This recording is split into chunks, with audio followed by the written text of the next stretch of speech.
ሰላም ጤና ይስጥልን ተመልካቾቻችን እንደምን ዋላችሁ እንደምን አመሻችሁ ካንከር ሚዲያ ዝግጅት ክፍል ያክብሮ ሰላምታችን እናቀርባለን ከትላንት በስቲያ በወሎ ሀገረ ስብከት በመካነ ሰላም አቅራቢያ በሚገኘው የአርሴማ አንድነት ገዳም ላይ የተፈጸመው የድሮን ጥቃትን ተከትሎ ዓለም አቀፍ ቁጣ ተቀስቅሷል በተለይም ኢትዮጵያውያን ጉዳዩ በዓለም አቀፍ ደረጃ እንዲጣራ እየጠየቁ ይገኛሉ የፖለቲካ ፓርቲዎች መግለጫ አውጥተዋል የፋኖ ሚኒሊክ እዝም በጉዳዩ ላይ ዓለም አቀፉ ማህበረሰብ ድምጹን እንዲያሰማ ጠይቋል ጉዳዩን በተመለከተ ዛሬ በልዩ ትኩረትም እንመለከተዋለን በተፈጸመው የድሮን ጥቃት በርካታ መነኮሳት መገደላቸው የሚታወስ ነው የአማራ ፋኖ ብሔራዊ ንቅናቄ በተለያዩ ቀጠናዎች የሚያደርገው ውጊያ በሰሞኑም እንደዚሁ አጠናክሮ የቀጠለ ነው በአብይ አህመድ ዘመቻ ተከፍቶበት ያለው የፋኖ አደረጃጀቶች ይህንን ጥቃት በመመከት ከፍተኛ ኪሳራ ማድረሳቸውም የተነገረ ነው በመረጃ ደረጃ ያገኘናቸውን ለእናንተ እናካፍላለን የምክክር ኮሚሽኑን የተመለከተ ሰነድም እጃችን ገብቷል ሰነዱ በአብይ አህመድ አገዛዝ በኩል ወደፊት እንዲገፉ የተፈለጉ አጀንዳዎችን በዝርዝር የሚያመለክት ነው እሱ ላይም አስተያየት በመስጠት ከናንተ ጋር እንቆያለን ዛሬ ከጋዜጠኛ ሙሉጌታ አንበርብር ጋር በመሆን ነው መረጃዎቹን እንደናንተ መናደርሰው በአንዳንዶቹ ላይም ሐሳባችንን የምናካፍለው አብራችሁን ቆዩ መልካም ኪስጥልን ሙሉጌታ በናይስትን መሰኝ እንደምን አለ እንዴት አረፈድክ ምናልባት ካነሳዋቸው መረጃዎች በተጓዳኝ ወይም ደግሞ ያልጠቀስኳቸው መነሳት ያለባቸው የለቱ ክስተቶች ካሉ መረጃውን ልታካፍለን ትችላለህ የሱዳን አማጽያን የአልቡራን መንግስት ያጠፋቸው ነው ከመጨረሻው ደረጃ ላይ ደርሷል የሚል ዛሬ አንድ ዜና ተመልክቻለሁ እንግዲህ የሱዳኑን ጉዳይ እየተከታተልንም ነው አብይ አህመድ ከፈጠረው ቀጠናዊ ስጋት አንፃር ይህንን የሱዳኑን ጉዳይ በየጊዜው መረጃውን እንከታተላለን ሰሞኑንም ኩምሩክ የተባለችውን በኢትዮጵያ ድንበር አቅራቢያ ያለችን ከተማ የሱዳን ኃይሎች መቆጣጠራቸውን ተከትሎ ጉዳዩ ዓለም አቀፍ ትኩረትን አግኝቷል የአብይ አህመድ አገዛዝ እጁን ያስገባበት የሱዳኑ የእርስ በርስ ጦርነት ወደ ኢትዮጵያ ድንበር ዘልቆ እየገባ እንዳለም በተለያዩ መረጃዎች የተረጋገጠ ጉዳይ ነው አሁን አማጽያኑ እየደከሙ ነው ቦታቸውን ይዞታቸውን እየተፈረካከሱ ነው የሚል መረጃዎች እየወጡ ነው በዚህ ዙሪያ ያለውን መረጃ ምናልባት ደርሶ ከሆነ ልታካፍለን ትችላለን ሌሎችም ካሉ መጀመሪያ ድሉ ልስጥ እሺ አመሰግናለሁ መሳይ አድማጭ ተመልካቾቻችን በቅድሚያ ሰላም ማለት ፈልጋለሁ እንግዲህ ቀዳሚ የማደርገው ከፋኖ መንደር ከፋኖ አምባ ያሉትን አሁናዊ ሁኔታዎችና እንቅስቃሴዎችን በተመለከተ መረጃ በማጋራት ይሆናል ቀዳሚ የማደርገው ወደ ሸዋ ጠቅላይ ግዛት ቀጠና ነው እንግዲህ በሸዋ ጠቅላይ ግዛት መዘዞ ከአራት አቅጣጫ ዘረፋ የተንቀሳቀሰ የአገዛዙ ኃይል ክፉኛ መመታቱን በዛሬው ዕለት የአማራ ፋኖ ብሔራዊ ንቅናቄ ሸዋ ጠቅላይ ግዛት አሳምነው ይፋ አድርጓል እንግዲህ በዚህ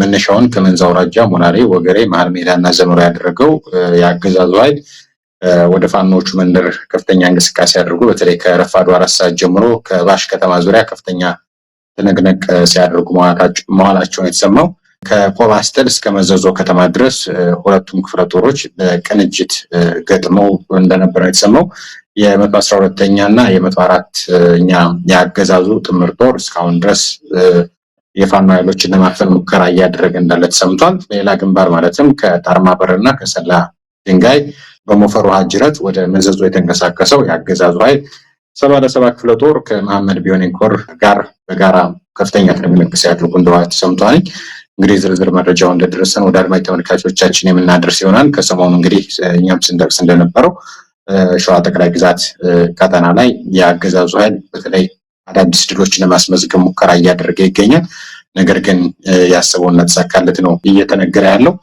ሌላው እንግዲህ ከሰሞኑ ከፍተኛ ትንቅንቅ እየተደረገበት ያለው የወለጋ ቀጠና ነው ወለጋ ቢዛሞ አንሻ ሳይድዝ ከፍተኛ ድል በጥራት ላይ የተቀዳጁ እንዳሉ ከሚደርሱ መረጃዎች ለማወቅ ችለናል እንግዲህ የከባድ መሳሪያ ፍንዳታን አራተኛ ቀኑን ያዘው ከአራቱም ክፍለ ጦሮች የተውጣጡ የአንሻ ሳይድ በምስራቅ ወለጋ ዞን ስቡ ሰሬ ወረዳና ጉቶ ጊዳ ወረዳ የህልውና ተጋድሎ በከፍተኛ ሁኔታ እያደረጉ እንደሆነ ተሰምቷል እንግዲህ አድማሱን አስፍቶ በምስራቅ ወለጋ ዞን ጊዳያና ወረዳ በመንደር 4 እና በመንደር 3 እንዲሁም በሆሩ ጉዱሩ ወለጋ ዞን አቢደንጎር ወረዳ ፕሎጋን ከተማን በመቆጣጠር ድል መቀዳጀታቸውን ይፋ አድርገዋል ዛሬ ሐምሌ 17 ቀን 2018 ዓ.ም ከጧቱ 1 ሰዓት ላይ በመናበብ አሎጀ ጥበቡ ነበልባል ክፍለ ጦር በመንደር 4 እንግዲህ በመግባት ያገዛዙ ኃይል ሙትና ቁስለኛ እንዳደረጉት ተሰምቷል።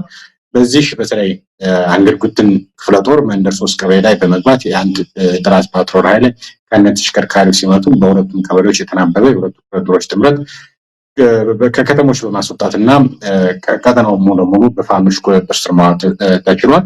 በሌላኛው በሆሮ ጉዱሩ ወለጋ ዞን አቢዶንጎሮ ወረዳ ቱላጋ ከተማን ታፈረ አለሙሳተናው ክፍለ ጦር በልዩ ኦፕሬሽን ከተማዋን ሙሉ ለሙሉ ተቆጣጥሯል።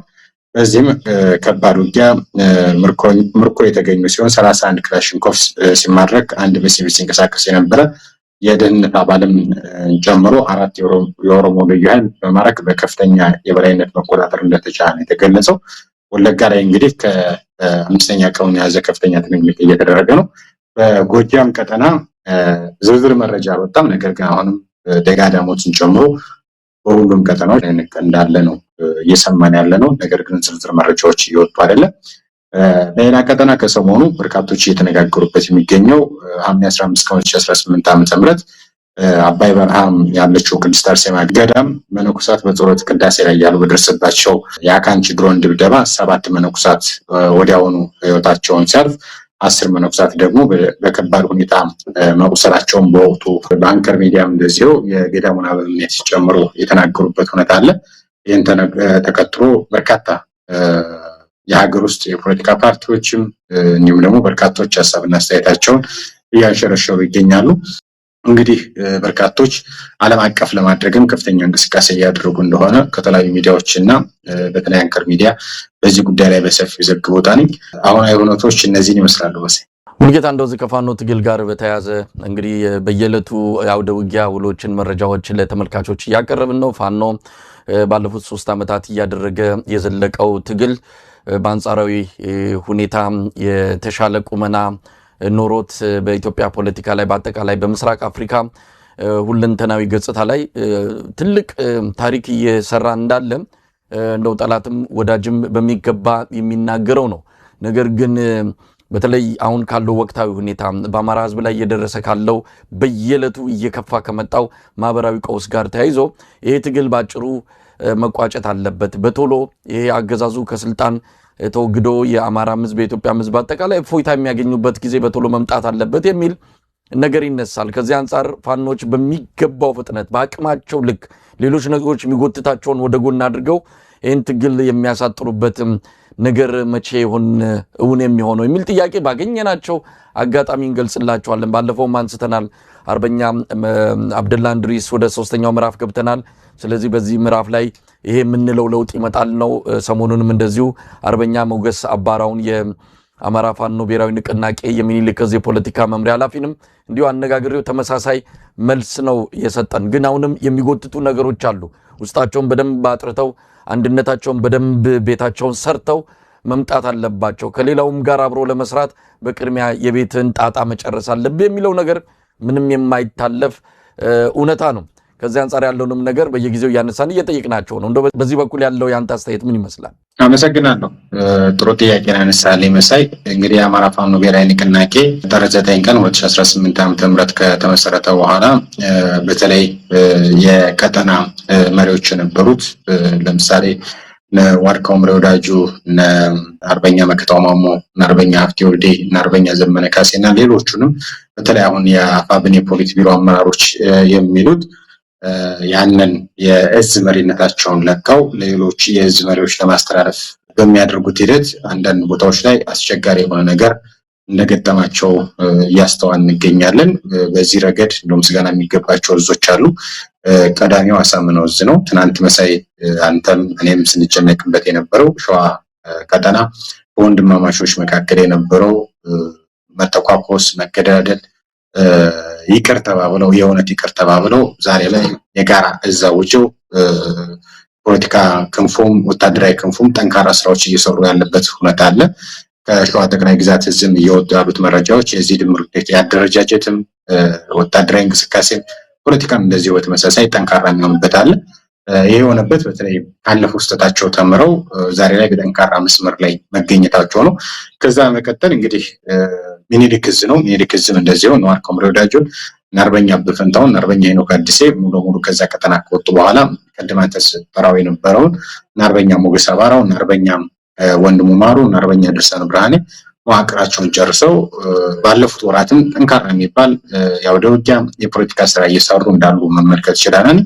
በተመሳሳይ ግን በተለይ ከጎንደር ቀጠና በላይ ዘለቀ እዝ እና ጎጃም ቀጠና ቴዎድሮስ እዝ በዚህ ረገድ በተለይ ትግሉን ከፊት ሆኖ ይመራሉ ተብለው ከሚታመኑ እዞች መካከል ሁለቱ እዞች ይገኙበታልና አሁን ላይ እየሰማን ያለነው እየሆነ ያለው በተለይ አደረጃጀትን ከመጨረሻው አቋያ አነስተኛ የሚባል እንቅስቃሴ እንዳለ ነው እየሰማን ያለነው።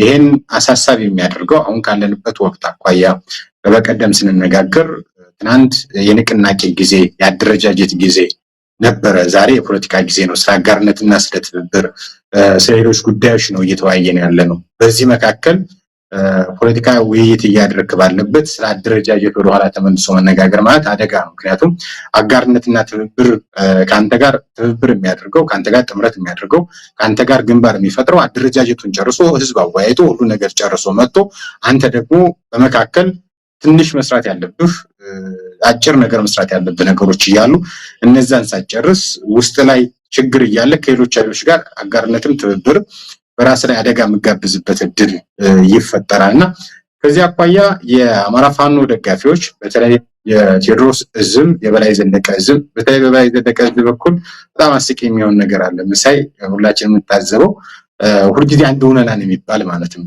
የሆነ አንጃ ይሰባሰብና አንድ ሆነናን ይላል፣ ሌላኛው አንጃ ይመጣና ደግሞ አንድ አይደለም ውሸት ነው የሚሉ ነገሮች የምንሰማበት ይሄን ነገሮች ያለፍንበት ወይም ደግሞ ያለፈ ይመስለኝ ነበርና በዚህ ረገድም እንግዲህ ሚዲያው የጋራ ትብብሮች የጋራ ውይይቶች የጋራ የፖለቲካ ሐሳቦች ነው እየተወያዩ ያለንበት ደረጃ ላይና ግን አሁንም ወደ ኋላ ፖለቲካ ውይይት እያደረግን ነው ንግግር እያደረግን ነው ባለንበት ሰዓት አሁንም ስራ አደረጃጀት የሚነሳበት ሁኔታ አለ። እነዚህ ጋር ይሄን ካነሳልኝ አቋያ በተለይ ጠንካራ አደረጃጀታቸውን ሰርተው መውጣት አለባቸው ተብሎ ይታመናል። ክረምቱ ወርቃማ ወቅት ነው። በቀጣይ ደግሞ በብልጽግናና በህዋት በኩል ያለው መካረርም እያየነው ነው። የጦርነት ከፈነዳ አደረጃጀቱን ሳይጨርስ በተለይም ደግሞ የአማራው ኃይል ባለፉት 3 ዓመታት መሳይ እንደምታስታውሰው ከፍተኛ ዋጋ የከፈለ ነው። አጠቃላይ ህዝቡ ማለት ነው ታጋዩ ብዙ መስዋዕትነት የተከፈለበት ትግል ነው። ይሄን መስዋዕትነት የተከፈለበትን የህልውና ትግል የህልውና ታጋይ ሆነው ማሻገር ካልቻሉ አንደኛ የታሪክ ተጠያቂ ናቸው። ሁለተኛ ነገር ደግሞ አደጋን በራሳቸው ጭምር ይጋብዛሉ ብዬ አምናለሁ። የህልውና ትግል ማለት እንግዲህ ከህልውና ማለት በመኖርና ባለመኖር መካከል ያለ ነውና ነገር ግን አሁን እየሰማናቸው ያሉት ሁሉም ማለት አይቻልም በተለይ የአክቲቪስት ጎራ ተሰልፎ ትግሉን ለማበላሸትና የስድብ መናኸሪያ ለማድረግ ከፍተኛ ጥረት ሲደረግ ይታያል። እዚህ ላይ ማስታወስ እንፈልገው ዲያስፖራውም ሚዲያውም በተለይም ደግሞ ታጋይ በታችኛው ታጋይ ከኮር በታች ያለው ታጋይ ህዝቡ አደረጃጀታችሁን ለምንድን ነው የማይጨርሱት የሚል ጫና ማሳደር አለበት ብዬ አምናለሁ። ይሄ ጫና ማሳደር ሲባል አደረጃጀቱን ስለማፍረስ አይደለም፣ አደረጃጀቱን ስለማጠናከር አሁንታዊ ጫናዎች መደረግ እንዳለባቸው ግን በደንብ ማሰብ ያስፈልጋል። የአማራው ዲያስፖራ የአማራው የሚዲያው ኃይልም ካለፉት 3 ዓመታት ስህተቱ ሊማር ብዬ አምናለሁ።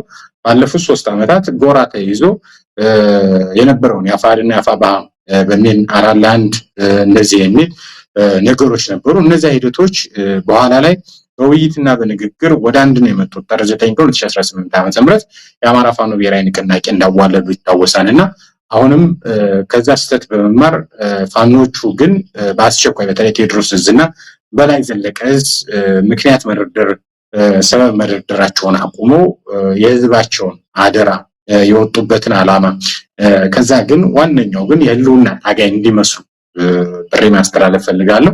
ይሄን ጥሪ በርካቶች እንዲጋሩት ያ ማለት ትልቅ ችግር አለ ማለት አይደለም።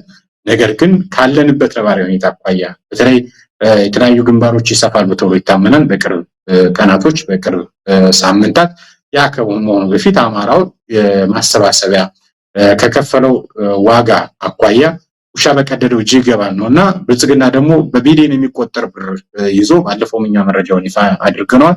በነታየ ቀጠና ስላሴ በነተመስገን ጥሩነህ በአብዱ ሁሴን በኤልያስ አበበ በተለያዩ ቀጠናዎች የተሰማራ ኃይል እንደሆነ ይታወቃል።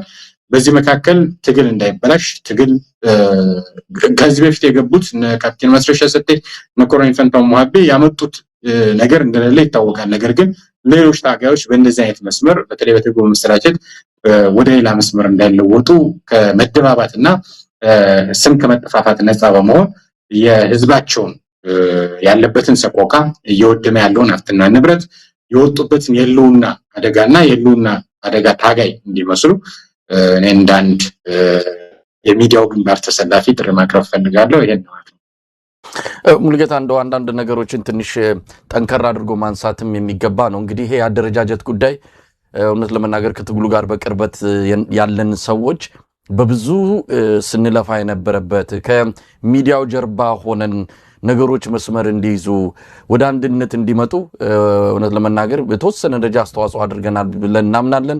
ያም ተሳክቶ እንግዲህ ጥር 9 ቀን ወደ አንድ መተዋል። እንደ በፊቱ አይነት ከዚህም ከዛም የሚባል ነገር የለም።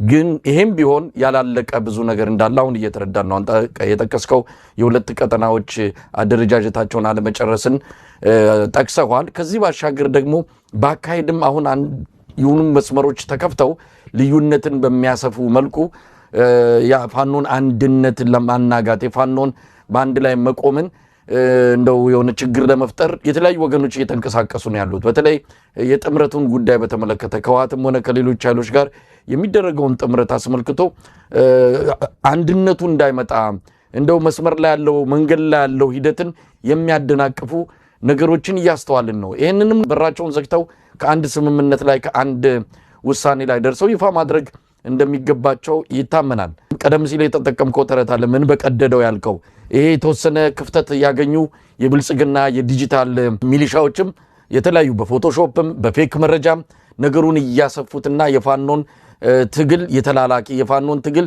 የአድራሽነት ሌላውን ተሸክሞ ቤተ መንግስት አስገብቶ እሱ ወደ ጎሬው ተመልሶ የሚገባ ተመልሶ የባርነቱን ዘመን የሚጀምርበት አድርገው የሚገልጹ ወገኖች አሉ።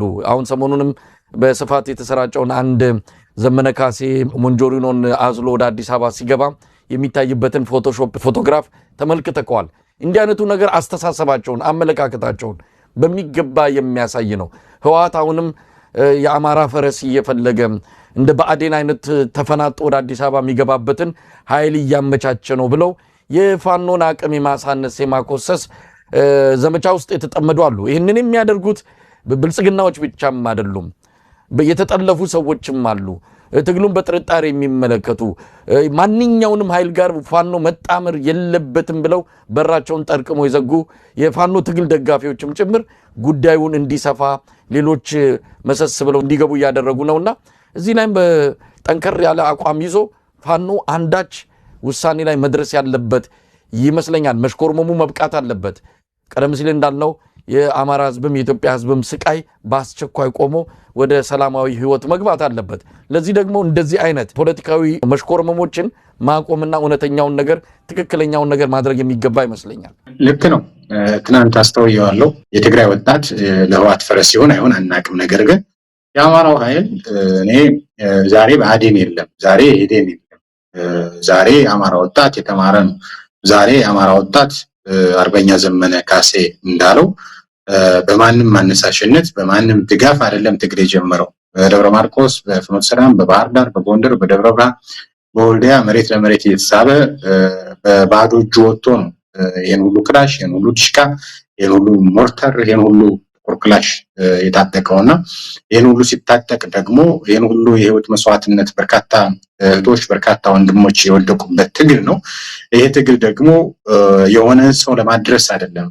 እኔም ማምነው የአማራው ኃይል ከሌሎች ወንድም ኢትዮጵያኖች የአማራን በሌላ አይን በማያዩ ወይም ደግሞ የአማራን የህልውና አደጋ በማይክዱ የአማራን ቀይ መስመሮች በማይነኩ ኃይሎች ጋር የጋራ ትብብር እንደሚደረግ ወይም ደግሞ መደረግ አለበት ተብሎ ይታመናል። ከዚህ አኳያ አማራው ደግሞ አሰባሳቢ አቀናጁ ሆኖ በተለይም ደግሞ ባለፉት 3 ዓመታት እያደረገ ካለውና እንግዲህ በርካቶችም በነገራችን ላይ የአማራውን ኃይል የሚንቀው ራሱ አማራው እየሆነ ያለንበት ሁኔታ አለ። ዛሬም ህወሓት እንደ ትናንቱ ኢህዴን 4 ኪሎ ለማስገባት የሚታገል ፋኖ ያለ ይመስል ፋኖን በዛ ልክ የመሳል ነገሮች ይታያል። ይሄን እያደረጉ ያሉት ደግሞ አማራዎች ናቸው። ይሄ ራስ ጠልነት ነው ብዬ ነው የማምነው፣ አንደኛ ማለት ነው።